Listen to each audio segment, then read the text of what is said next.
Hello everyone, my name is Haukip and I'm an international licensed Neuro-Semantics trainer, and this evening I'll be sharing with you a brief synopsis of the Neurosemantic Practitioners training that we'll be conducting in December and also in January next year.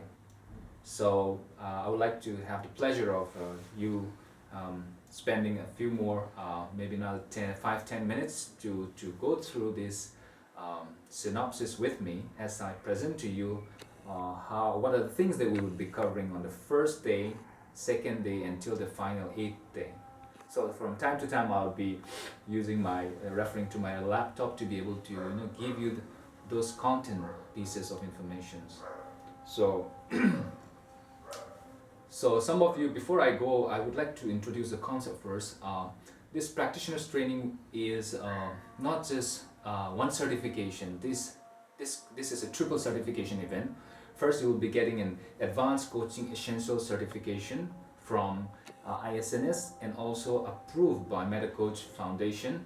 And then we also have the NLP Practitioner Certification, which you will get by the end of the training. And there's the third aspect, which is the Neuro-Semantics Practitioner certification that you would get. And these are the triple certification that you would get during this 8 days of workshop. So before I begin, some of you might still be wondering, many of you might be new to the field of NLP. So if you aren't aware of what it means, it stands for Neuro-linguistic programming. And this was developed or co-developed by two geniuses actually. In the 1970s, early 1970s, we had Richard Bandler and also John Grinder, and both of them co-developed this model of NLP, and that's how we came to know NLP.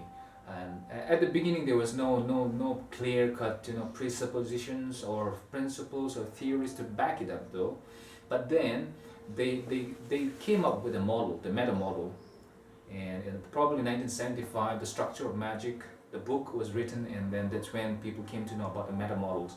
In the meta models, what they did was they actually modeled three people: Virginia Satir and Fritz Perl. Then there was another person named Milton Erickson. These were three people that they modeled. So Bandler and Grinder, they modeled these people and how these people communicated with their patients. They were therapists, and they were able to communicate effectively and be able to bring changes in the lives of these people. And this is where the whole model, meta model, came in. And this was based on some of the works. Probably it came up from Noam Chomsky, transformational grammar. So because John Grinder was a linguist, so he was an assistant professor at the place where Bandler was actually doing his final years in psychology. So that's a brief history about NLP. It's basically about how you can bring change. It's about how to reprogram your brain, basically, how to run your brain the way you want it. Now, Neurosemantics came into being somewhere in 1995. So in 1994, Michael Horst, the founder of Neurosemantics, came up with the meta-states model, which was widely appreciated and was considered as a great contribution to the field of NLP by the IA-NLP trainers of the time. So meta-states basically brought in the concept of the concept of humans being able to self-reflect on their thoughts, which means you could think about your thoughts, you could feel about your feelings. So it's no longer in reference to external stimulus, and then you have this reaction here. So it's no longer about the neuro-linguistic states. We're talking about neuro-semantic states, which operates at a very higher level. It's no longer about just a visual, auditory, kinesthetic movie in your mind. It's about what meanings do you give them at the higher level. What kind of belief frames operate at the higher level? What kind of identity have you associated yourself with that experience in the movie of your mind? So those are the things that Neurosemantics does. It takes NLP to a very, very high elevated state and gives us a lot of tools to be able to work on ourselves. And one of Neuro-Semantics principle is to work and apply on self and to be congruent and to operate as a community. So this is where I want to challenge you. I want to invite you that to come to this community where you find congruence or congruency being highlighted and a community being shared across, and you will find a lot of people, you know, from different 40 countries around the world who will be able to support you. So that's a bit of NLP and Neurosemantics, and I would like to take you through the brief synopsis of what we will be covering during these 8 days. Now, in the first day, we will be covering the NLP communication model. Now, the NLP communication model, in the early morning part of the day, the first early part of the day, we'll be covering about how we listen. So in listening, we cover a lot of sensory acuity. When we say sensory acuity, it's about our ability to see the you know, external behavior of the person whom you're listening to. You calibrate for their eye movement, their eye accessing cues, their tonality, the things that expresses in their breathing rate, and stuff that predicates their speech. So they might be a person who's a visual oriented person. They might have predicates that suggest and back up that they are visual oriented, or they are auditory oriented, or they are kinesthetic oriented, and that might help you to correlate and be able to, you know, relate with them more and be able to go to the map of the world. So that's one aspect of listening. And then we also have another aspect of supporting people, of clients, basically. So when we are conducting this on the first day, we're conducting it from the perspective of coaching. So if you're a wannabe coach, this is very ideal for you. And if you're a department head, or you're a chief executive officer, or you're a very senior manager who wants to coach people who are under you, this will give you tools to be able to coach people there. Now, in supporting, you'll be able to calibrate people, you know, at different levels. There's a lot of what we call physiological pacing, where you could learn how to move your body accordingly, so that the other person feel that you are in rhythm with them, and that you're pacing them. And there's another aspect, the verbal pacing, where you pace them with the kind of volume, the kind of the verbs they use, the predicate they use, the vocabulary they use, and also at the meta levels. When there's meta levels, we are pacing the meta level concepts, the kind of concept that they have about whatever topic you're discussing. It could be relationships. So what is the relationship they have with that concept? So what are the beliefs operating there? So these are stuff that we'll be covering on the first day, and a lot more, in fact. So most of these will be backed up by activities, and you will be benchmarked eventually by the end of the day on your listening skills. And then the second day, we will be covering about elicitation of states. Now this is state management 101. This is where you can learn how to get into states whenever you want, help people get into states, elicit states from others, and that's primarily one of the key skills of a good quality, qualitative life as an individual. It's because in Neurosemantics we say the quality of your life is based on the quality of your states. It's what state you're in that will determine the quality of your life. So basically states are very important, because when we communicate as leaders, we actually communicate from a state. If your state is not a good state, you will not be able to communicate effectively and influence people. So this is where we learn about emotional intelligence as an application format. It's no longer about theories, it's no longer about what you're aware of or what to be aware of, self-awareness or people management or self-management, stuff like that. It's not just in theory, it's about application in real time, where you learn patterns that will help you to mind, to muscle it in your body. Basically, that's how you do it. So these are some of the concepts that we will be covering on the second days on elicitation of states. We'll be covering some very classic NLP patterns, like the NLP spheres of excellence, and then we have the swish pattern, And these are some very classic NLP patterns. So whenever you attend any practitioner's program, you would have these patterns. And you have the movie rewind pattern, which addresses people with phobias.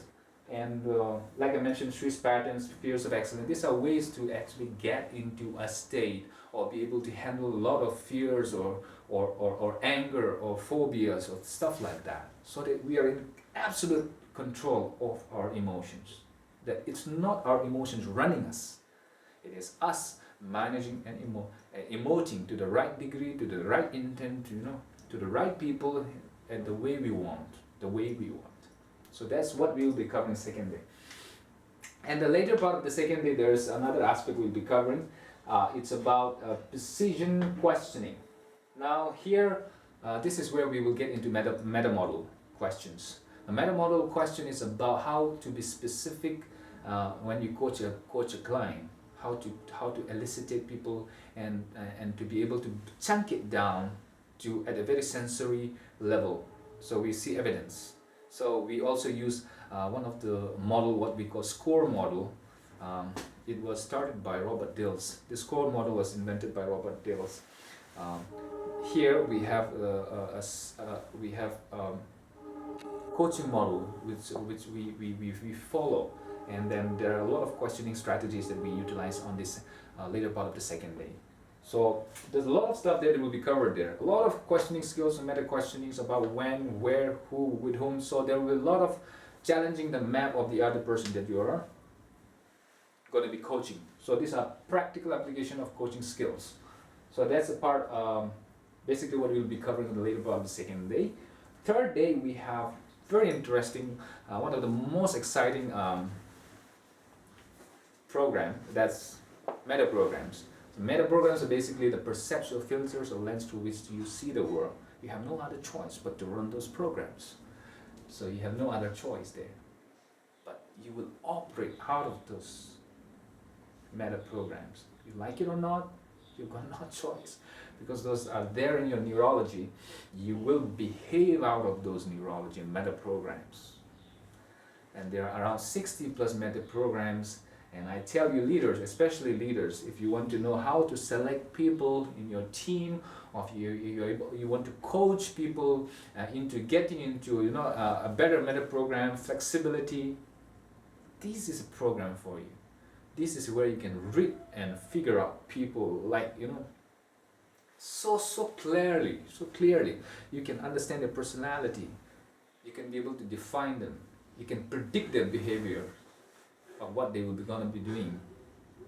Whether someone is global oriented, or is someone detail oriented, whether someone is option oriented, or is that person or just procedure oriented, or is someone a very aggressive person, or in the sense of the meta program being always on the aggressive side. We will cover a lot of the philosophy behind those meta programs. We will understand what it is, we'll break it down, and we will also apply it. And we will use applications and techniques of how we can actually slide from one end, if that's your strength, to the other end of the continuum. So that's basically a brief synopsis about what we'll be covering on the first, second, and third day. And quickly, let me run you through the fourth day. Fourth day we'll be covering meta states, which was discovered in 1994. Again, that's about self-reflexivity. And we'll be running a lot of patterns on how to reframe things, how to reframe criticism, how to motivate yourself whenever you want. And a lot of patterns basically on those days that we will cover. So we'll cover this concept of meta states that will give you the tools to be able to learn to redefine your life, to redefine the matrices that have been running your life, in which you have been living your life all these years. So that's basically what we'll be doing on the fourth day. Fifth day we have strategies and modeling.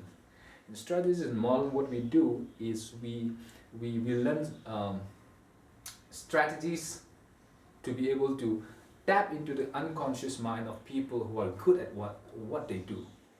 If someone being good in communicating, is someone being good in coaching or listening, is someone good in, you know, the way they come across in influencing people, or is someone good in a sports, particular sports.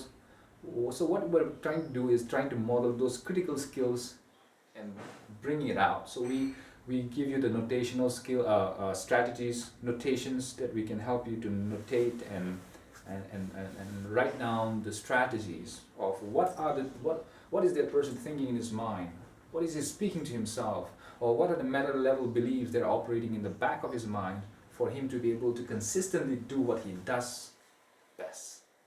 So those are some of the, in short, that's what I would like to tell you about what we'll be covering on the 5th day. 6th day, we have timelines.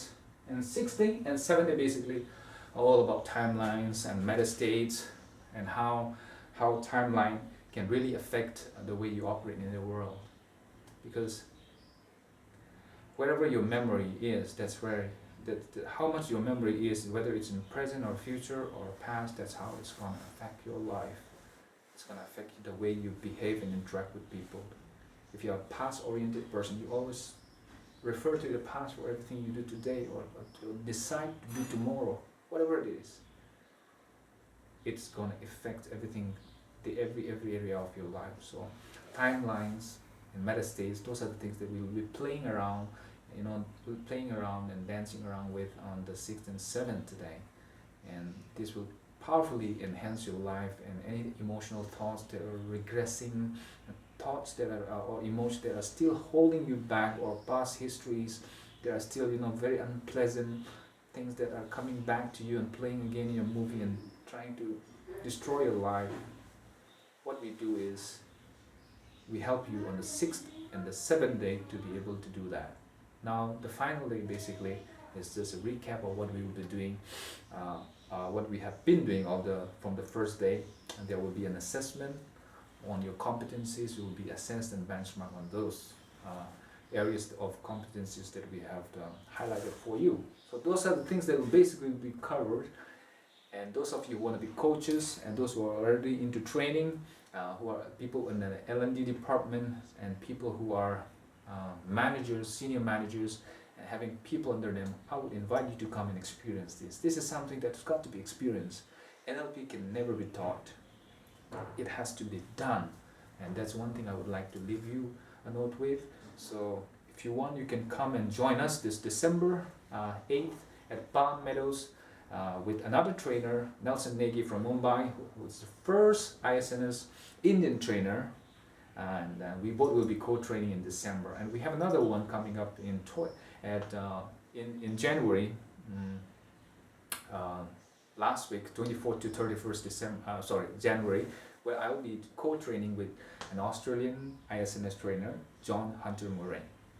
So I would invite you to come over, and feel free to even attend the first half of the day for free. You can come and attend for free.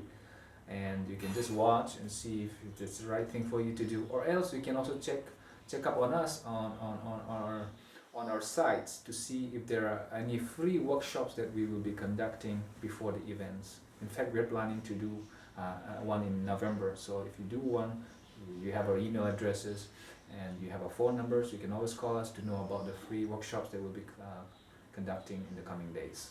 So thank you all very much for taking the time to listen and watch this video, and this is Romy Haukip, and thank you for the time.